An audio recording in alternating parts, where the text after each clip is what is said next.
tell you what I'm talking about, baby. Hi guys, how's it going? Right, I suppose I'll start this video pretty simply. A couple of months ago, I think it was last month actually, sorry, I picked up a WGP Trilogy Autococker. I got this, I actually got it for free, so there's no price point. And as you can see from the trigger frame here, it was in pretty bad condition. All rusted up, and yeah, like you can see all the oxidization on it. Oh, sorry, I'm a bit way away from the camera here. I might have to adjust that. So not fantastic, but for free, you can't really argue. I can't argue on that. So I've stripped it all down, and I think I've pretty much solved everything that needs to be solved. So I thought I would rebuild it for you on camera. I'll do it bit by bit, and hopefully it may make a sort of interesting video, as I know a lot of people are interested in autocockers at the minute, and it needs done anyway, so there you go. But as I said, I'm going to be rebuilding it. I've already stripped everything down and cleaned it up as best I can. The body of the autococker itself wasn't too bad. It was mostly just the trigger frame where it seems to be having the issues, so I'll get on to rebuilding it and we'll see how this goes. Right, so as you can see here, I have the two body pins.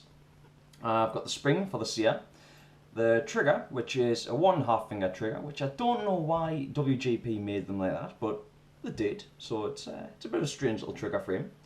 And the sear, which you should be able to see there, the discoloration on it, that's where it's been rusty and I've sanded it down, so hopefully it shouldn't cause any issues, but I have applied a small amount of oil on there just to see if I can get rid of that. So I will go ahead and rebuild this. So the first thing I'm going to want to be putting in will be the trigger, which has got to slide in there, and there is a hole, if I can just line it up right first here. And there is a hole, oh, I've got the wrong one lined up, just about there, and it should mean that, I don't know if you'll be able to see it here on the camera or not, but there is the hole for the, I can't remember the name of it, for the three-way arm, hole there, and the hole for the trigger pin to go in there. And I'll just go ahead and put that in. And it's the small pin, obviously, since it's the smaller gap. Just got to line that up. And I'll skip ahead here again because I've got to force this in. I've got to beat it in with something.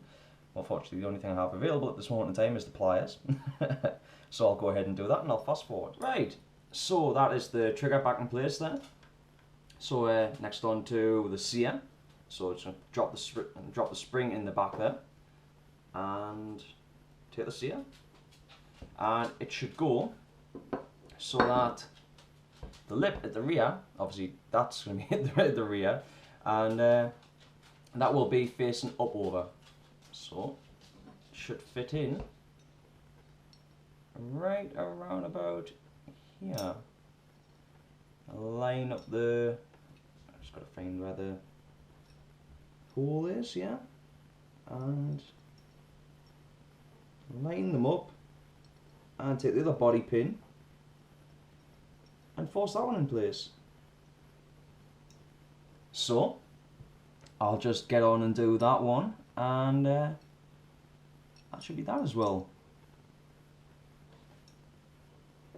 Take the last body pin, obviously, line it up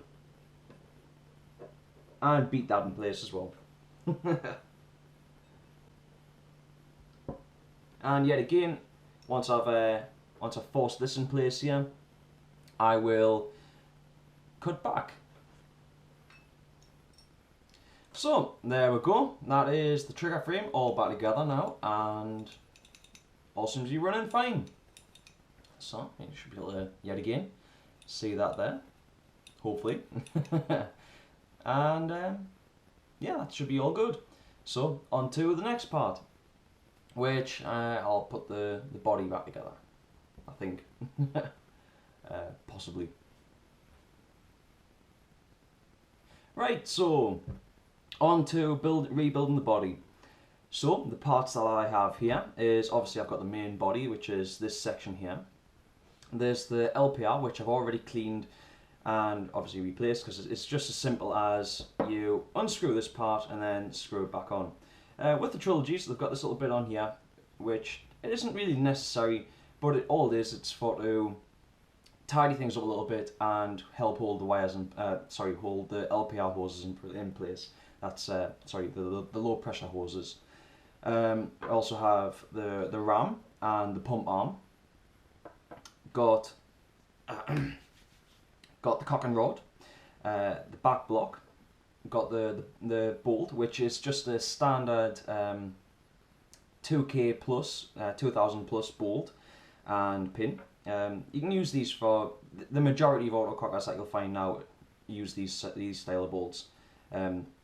You've got the valve, which is that's specifically a trilogy autococker valve, and you won't find these on the majority of normal autocockers. With the cup seal spring and obviously the valve main body, you have the hammer, which is this part here, and the part that screws down, which I'll show you later on in the video, is that there's the hammer lug. Oh, sorry, I won't show you, but it's the part that you've got to adjust. You should be able to see the adjusting hex nut there. You have the main spring and the IVG. Just stop rolling away. I'll lie that down so it doesn't roll off. Right, and I suppose I will get on and put this back together. Relatively simple, nothing too complicated. So we will start with putting the valve back in. With normal autococker, you would need a specific tool to do this. However, you don't with the Trilogy. It's just pretty much a case of slot them in and line it up. So I'll go ahead with that. I'll just use the pump arm to push this right down and in place. Let's see if I can do this without dropping something here. There we go. And that is about the right place there. Now I'm just going to line it up, and for that I'll need an Allen key. See, you can see on the hole on the bottom here, it's this hole here, where you've got to line up the valve, so you can see one of the holes on the bottom. Some valves you don't have this, but for the majority you do. So I'll just have to, in fact, probably be easier if I use a O-ring pick. And my dog sounds like he's going mental in the other room. I bet that is the postman. Yep. I will be back in just a moment and I'll carry this on. Right, so sorry about that. It turned out it was actually my girlfriend who come home for our lunch, so it took us a little bit longer for her to come back than I thought it would. So I'm kind of forgetting where I was up to, other than I was doing the valve. But anyway, I'll try and get back on and hopefully I'll not miss anything out. So I think I was on about trying to line this up. So yeah, anyway, so what you want to do is you want to line up this hole in the bottom of the valve with this this hole here. I've totally lost track of what I was on. So it's pretty much lined up, but you might be able to see it is still sitting a bit far back in the hole. So I'm going to want to take something, place it into the back end and push it forward, which you want to do until you line up the hole. Take the valve locking nut and you want to put that down inside and just screw that in. Which I don't think my valve's actually sitting just right, so I'm going to need to tweak that a little bit more. Just going to push that around a little bit. Using a plastic O-ring pick isn't ideal since it is bending around a bit. I'm just realised I'm working off camera here. I think that's about right there, so I'll try again. Just push that down, and it's still just sitting just off centre. Tweak a little more, should be it there, hopefully. And there we go, that should be it there. So now drop that in, that's it lined up, and just screw that down until it is level. So you're going to need an Allen key. I hope this is the right size here. I think I might just get lucky and nope, just too small. Take my multi-tool, try and do this one-handed. If you can hear that there, that's the dog clattering around. And yeah, there we go. So as I said, you want to screw that down until it is level.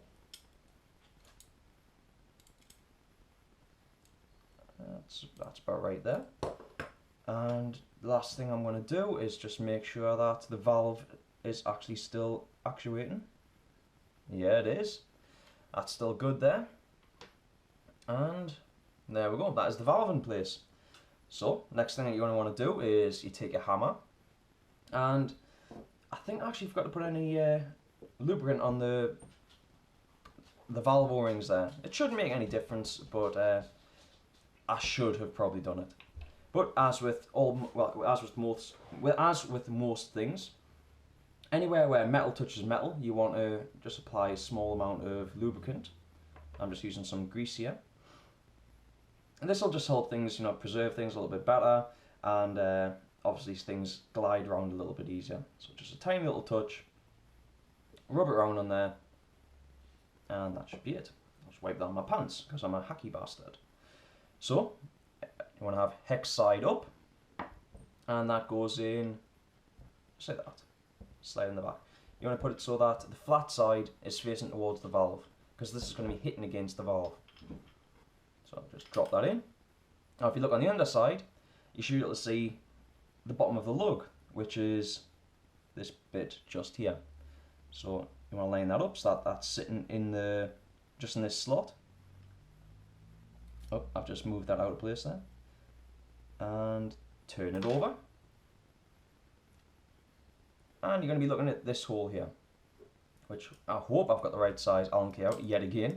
So you're going to be sticking this down through the top of here, which find the top of the lug, and I have. Give that a couple of turns. This is just so that it isn't going to drop out of place or anything initially. You can adjust it correctly later on. But you should be able to see that there. Well, I hope you can see that there. That now that that's been adjusted, how can I do this? Now that's been adjusted, your hammer will stay in that area there. Isn't gonna, you know, if I tip that upside down, it's not gonna drop back out. So, got that done. Next part that you're gonna want to be putting in is your main spring. Just drop that in the back, nice and simple. Next part, your IVG. You want to have that with the slotted side facing in over, obviously the flat side facing out over, just like that. Slide that in, screw it in place a bit. I've got to change to another Allen key. Give this, well, one of the medium ones here, and screw it down. Screw it down flat, and from flat, maybe it's about 3 turns in or so. Just rough. Yet again, you can adjust this when you go to tune it up on the chronograph. And that, for the most part, is the autococker body back together. From there, we can go on to putting the ram in place. Which, bugger, I forgot to adjust that. I forgot to take that off. I'm gonna want to take this barb out here. Can't get the ram in on a Trilogy with the barb still fitted. So I'll probably cut this bit out here. I'll just remove this barb, and I'll be back in a sec. Right, so that is the barb replaced. So now all you got to do is go ahead and replace the ram. So it's just, with the Trilogy, it's just slotted through this hole here, and then the ram screws in place. Relatively simple. If you want, you can put a little bit of Loctite on there. It's not necessary with the Trilogies, but it might give you a little bit more confidence in it if you feel you need it. So screw it down, and I'll just give it a couple more turns with the adjustable there, just so that the barb is lined up in the right sort of area. Or going to be lined up in the right sort of area. Can be a little bit tricky to do here, since you can't get a full turn on it, but you gotta do what you gotta do. Right, there we go. That should be about right there. I think I might need just adjust it just a little bit more. There we go. That's too far. A bit tricky to line up with the Autococker Trilogy, since you don't want to be catching the barb area on the barrel. But you're going to be looking at around about that sort of position there. So things do get a little bit tricky later on when you're putting the hoses back on, but such is life. Right then, so that is that. We've now got your ram and your pump arm in position. So you're going to want to take your back block now and just thread that on, which gets a little bit tricky at first. Just wind that down and one more turn. There we go. Whenever you're working on an autococker, you should always have your back block so that it ends up, when it's in its tightest position there, that there's about a hair's width between, or fingernails width, just between the body and the back block, just so that the back block isn't clashing against the back of the body when you're firing. So we'll take the cocking rod. The cocking rod or the pump or the bolt can go in at the same time. It doesn't really make any difference. Yet again, if you want to, you could stick a little bit of PTFE tape or some Loctite on the cocking rod, just to make sure that it isn't going to come loose when you're firing away. And just tighten that down. There we go. And that should spring backwards and forwards there. If I pull that out, it should just you should be able to hear the spring working there. So next you have your bolt, which I'll just stick a little bit of lubricant on the bolt O-rings. Just slide that around there. Yet again, it doesn't have to be loads, just enough so that it helps the bolt slide and seals up the O-rings. And it might sound stupid, but it's a very easy mistake to make. You want to have the hole in the bottom of the bolt facing down over in the body, and that just slides straight in there. And bolt pin. Now, normally this is where I would put the detent in. However, obviously that fits in there. However, the detent in this, when I got my hands on it, was unsalvageable. It was absolutely knackered. There was, it couldn't be saved, unfortunately. Right, so that is the body rebuild. Now, the next part that I would normally do here would be the hoses. However, that's probably going to take a little bit longer to do. So I think the next part instead that I will actually do is I think I'll put the trigger back on next. So I'll just drop this down here. I'll gather up the rest of the parts that I need. I'll tidy up the table a little bit, and I shall be back in a few seconds. Right, so back with the trigger frame and the parts that I need for this, which is, you've got your two trigger frame screws. That should be enough. Your body, your trigger, and your three-way arm.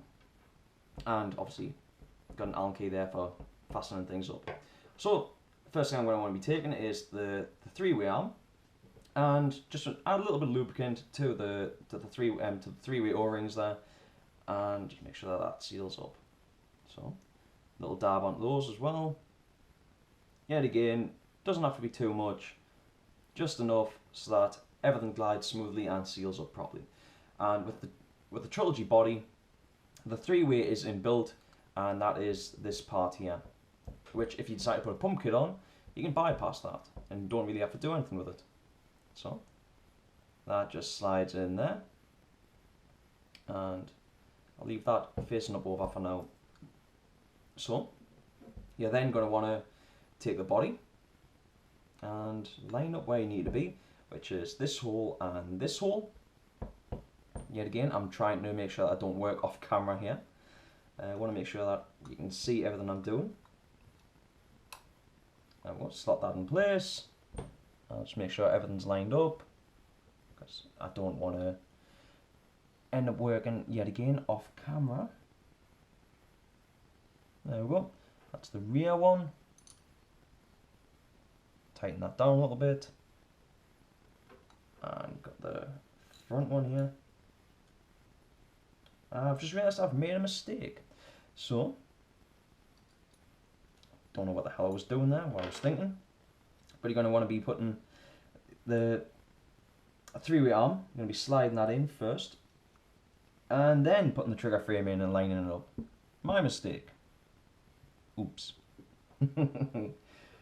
So, now, take the rear body frame screw, or rear trigger frame screw, front trigger frame screw, tighten them in place a little bit so that gives you a bit of a start. And now just tighten them down. Very easy.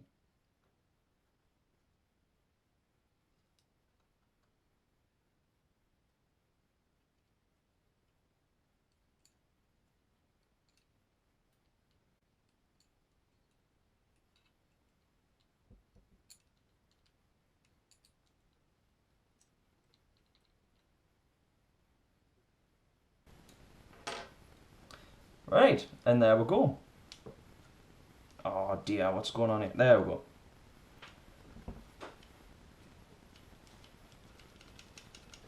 Trigger's still a little bit stiff there, but appears to be working for the most part. Just need a little bit of wiggling in. Now, at this point here, we can actually adjust where the hammer lug is set to. So you're going to want to pull back, and actually, I think that might be actually set right. There we go. Just try that again. Yes. Oh my god, that actually works. So, that's fantastic. Now, if you do that, if you set it all up and you pull the cock and rod and it doesn't catch on the trigger immediately, what you would do is, you would obviously go back in through there, stick your Allen key down and tune it up to the point where when you pull the cock and rod back, it's not catching. Oh, what have I done? That was strange. Well, it looks like I'm going to get to show you since it's now decided that it doesn't want to sit there. It must, because the trigger hadn't slid back. Oh, this might actually take some, I might need to take the trigger off again here and work it again. Such is life. But regardless, so if you got to pull the trigger and, you know, the trigger's working perfectly there, if the trigger was working perfectly, when you pull the trigger back, this should catch forward. So you should catch back. You pull the trigger and that'll slam forward. If you pull the trigger, if you pull the cock and rod back, which I'm doing cack-handed here, so you probably can't see what I'm doing. If you pull that back and it's just swinging backwards and forwards, it's not locking back. You're going through the port on the top there.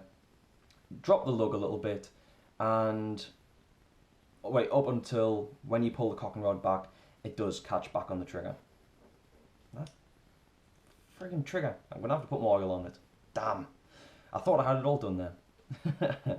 Anyway, so, on the other hand, if you pull it back, it catches on the trigger, it catches on the sear in the back here.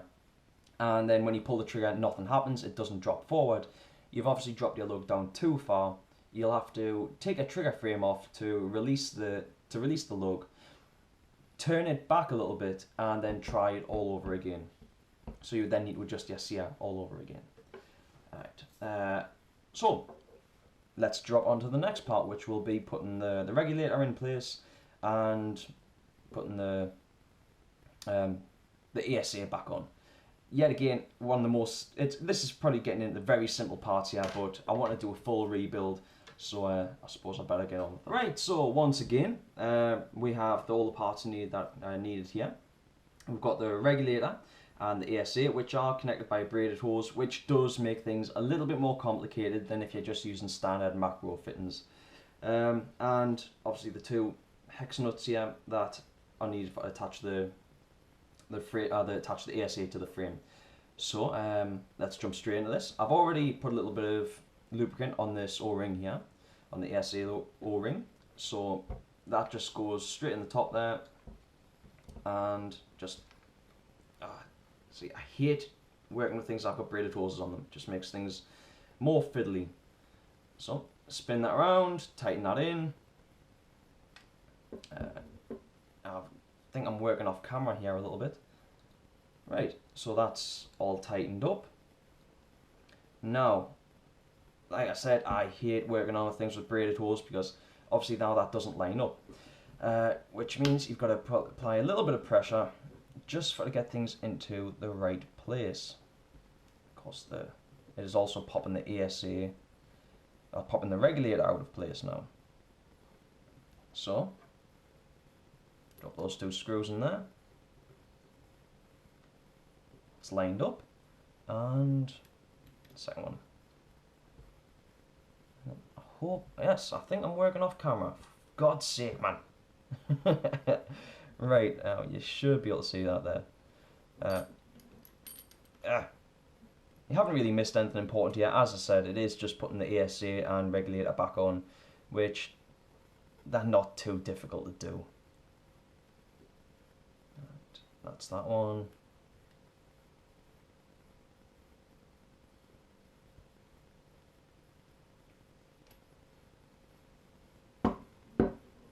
A bit further to go down than I thought it had. Make sure they're in nice and tight. There we go. It's one. Make sure that one is. Just line it up. A bit further to go. There we go. And that's that. And that is an almost complete rebuild. Trigger seems to be working okay there for now. I hope that remains working okay. Nope. Stuck back.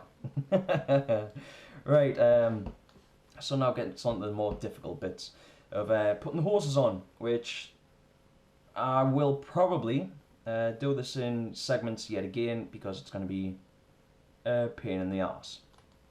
But the last part that you're going to want to put on of the actual gun parts is going to be that last barb. I have left it the last. You could have put it on earlier, but I just didn't. So I suppose I better jump to this. Right then, so now we're on to the hoses. And this is I kind of feel that, you know, this is a sort of teaching a granny to suck eggs sort of situation here. But I'll get on with it anyway. So, just check my camera. Yeah, I've got plenty of time on my camera. So, if you have the hoses that you originally pulled off the autococker, and then obviously if they're in good enough condition, then you can use them again. Or just when you use the autococker hoses, they tend to warp on the ends, which sometimes you can get away with using them again, sometimes you can't. Sometimes when you pull them off, as with, I think it is this one here, you probably won't be able to see it on camera, but it did snap. So unfortunately I'm going to have to replace that regardless. But if you have the old hoses, then obviously, you know, when it comes to putting new hose on, you can just kind of measure out from the old one, give you a rough idea what size you need. Or you can take, if you don't have the old hoses, say you get, you know, new parts in and they're smaller or larger, you can take the cocker and just measure it, you know, how much do I need sort of thing of, right, I need this much, yeah, and I need that much there, and you work around from there. So, relatively simple. Since this isn't, you know, it's not particularly thick, it's not, you know, particularly rigid, you don't need specific tools or anything that you recommend it to use when you're cutting macro line, so you can just use, you know, standard set of scissors for this. It's not going to cause any problems. So, I'll jump ahead, I'll cut the sizes that I need, and then we'll get on to fitting them onto the autococker. Right, that is the hoses cut, so you can see I've got, you know, like that one to go with that one to go with that one, and the smaller one to go with the small one that I've got here. Now, hopefully you should be able to see that. In fact, I'll raise it up with the camera a little bit more. When it comes to fitting hoses on, these can be a right pain in the arse. You know, they can, I'm working off camera again. Right, bring that forward. So yeah, these can be a right pain in the arse to work on with, because obviously, you know, you're trying to fit something that is smaller onto something larger, and they haven't got a whole lot of give to them. So you've got to kind of put a lot of force behind them. One of the easiest ways that I've found to do this is if you either warm up the ends of the hose, or if you push something slightly larger into it, it stretches it out a little bit, meaning that when you pull it off, you can then slide it onto the barbs on the autococker hose and the autococker fittings. The pneumatics, you can fit onto those a little bit easier. So this takes, it does take a while to do this, you know, with each individual hose, but in the long run, it does save, it sounds a bit stupid, but it saves time in the long run. instead of having to stand sitting far on for absolutely ages trying to work things in. So because I'm not going to sit there for ages and try and force these on video. I'll get the autococker, I'll show you where the hoses have got to go, which hoses got to go where, sort of thing, and I'll show you where the hoses, just show you where the hoses have got to go, and I'll do that. I'll jump forward in the video again, and we'll see if it's all working correctly. I'll stick a tank on it and see how it's doing. So here we go. Right, so we've got the autococker here now. For hose alignment, relatively simple with the Trilogy Autococker. There's nothing too difficult with it. It is very simple. It's just the rear 3-way barb goes to the rear regulator barb. I'll pick up my O-ring pick here so that I can show things a bit easier. Yeah, so rear regulator barb goes to rear ram barb. The center 3-way barb goes to the LPR barb, and obviously all that's left is the front 3-way barb goes to the front ram barb. Nice and simple, nothing at all too complicated in that. So yet again, I'll jump forward in the video and I'll get that done, and we'll test out the gun and see how it's firing. Right guys, I have been and grabbed my air tank and a barrel. I'm just going to put a barrel on because it does help quieten things up when you're test firing.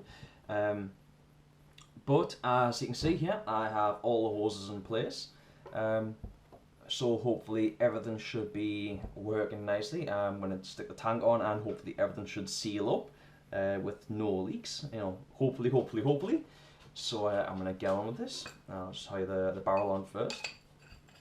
And everything seems to be cleared there. There doesn't seem to be any of the hoses particularly rubbing up against anything. I'll just put that further on camera. I keep going off camera here, and I'm sorry, I don't mean to. So that is on. Yes, I know it's a die UL and it doesn't match the marker or anything like that, but it was the first barrel I found. So I'll just stand my little screen up here so I can actually see what I'm doing. As always, I'm filming on my GoPro here, and I'm using my phone as a screen so that I can actually see my end. And my dog is trying to interfere. Right, I'll just screw this in. This isn't how I would normally screw my tank in, so it's a little bit awkward here for us. I'm trying to do it so you can actually see what I'm doing. There we go, it is in place.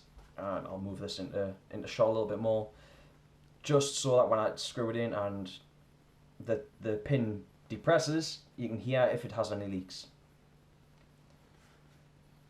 Alright, here we go. Almost. A little bit of a hiss there, but that's it for now. Let's just screw this the rest of the way in. And so this is the problem with ASAs when you don't have an on-off. Right. Oh, you can hear there's a bit of a leak there when you pull the trigger before it's cocked. So let's cock it. That's it. And the moment of truth.